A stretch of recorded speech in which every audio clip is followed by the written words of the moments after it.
This is the file looking over the S.F.T.D project. If you don't like hearing my voice read over this, then you can mute me and read it over yourself. The S.F.T.D project stands for the Senseless Forest Terraforming Device. The mercenary Vulture retrieved the strange device that terraformed an island and spun creatures to protect the forest. He brought it back to us, and we decided to experiment and research it, and have been able to recreate some of our own. With these, we would be able to put one in a hidden spot near a designated area, and the area would terraform into something else depending on its configuration. Just like the creatures with just like the original, it can send out strange mental or brain waves that can affect all living creatures within a large radius, and the effect is that the creatures would have all their senses hindered. If they get closer, then the effect becomes stronger to the point where they can barely sense anything.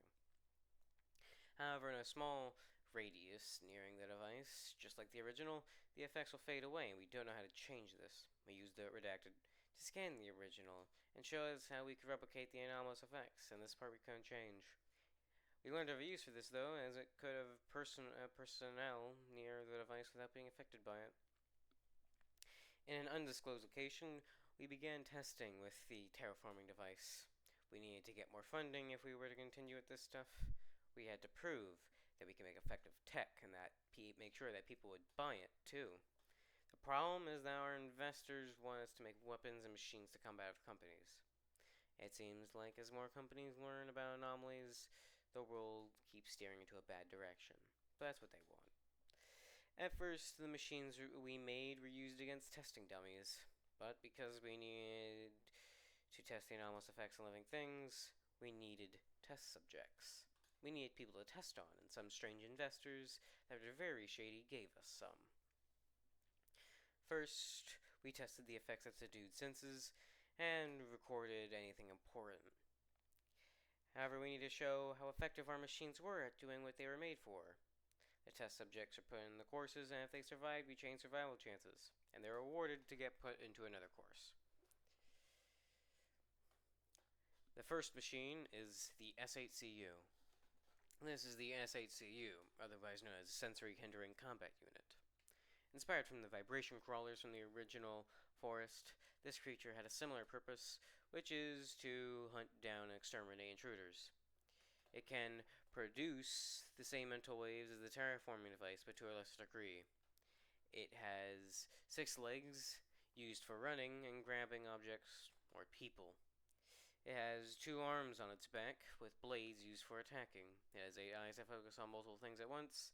It has no ability to hear, however. It's faster than the average human, and it's around the size of a bear. Survival chance is 20% to survive against it. Notes: machine can't hear, and some test subjects notice this and abuse this weakness to survive. The second machine is the SRTU. The SRTU, otherwise known as a Stationary Recon Trapping Unit. It can't move, so rails will be placed with legs on the machine that have rails on top of them and connect.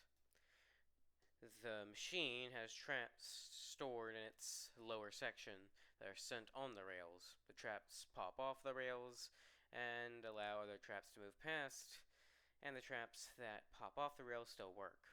The traps include a box that shoots out spike strips, motion traps that tell other machines where to move towards large objects like people, shrapnel traps that have explosives powerful enough to send the shrapnel without breaking the rails, and when it runs out of the others, it then sends out actual explosive mines, which it has one for each rail.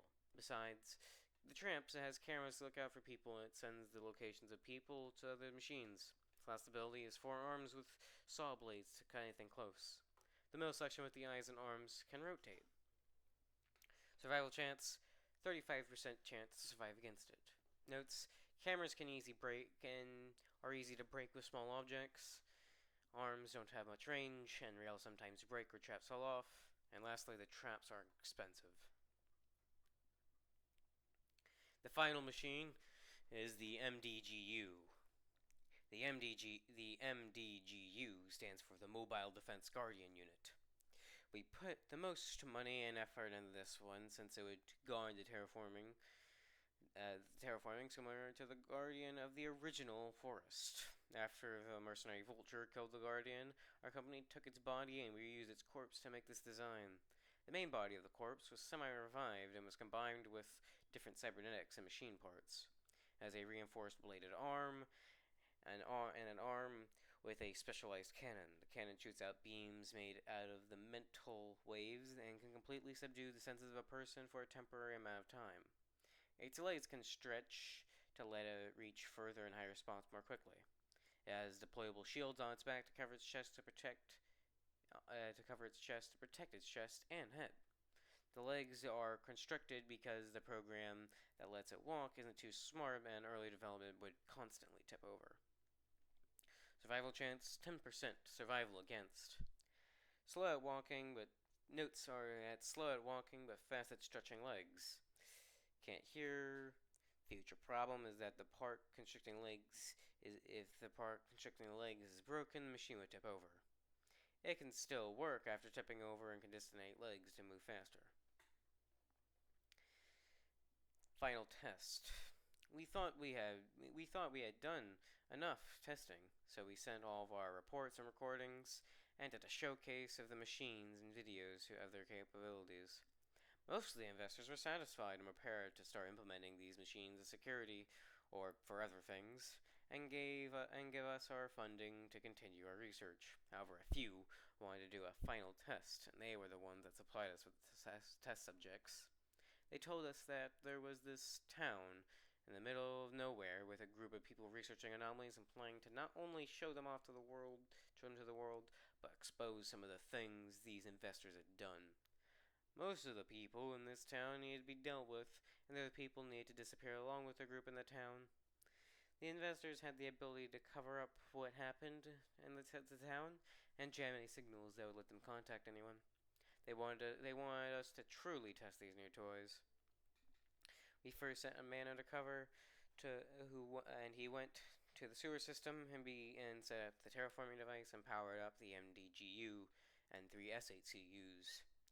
In the machine systems, he was their commander, and they would not attack him. Later on, he set up an RSTU, and then stayed near the terraforming device using cameras to watch the town.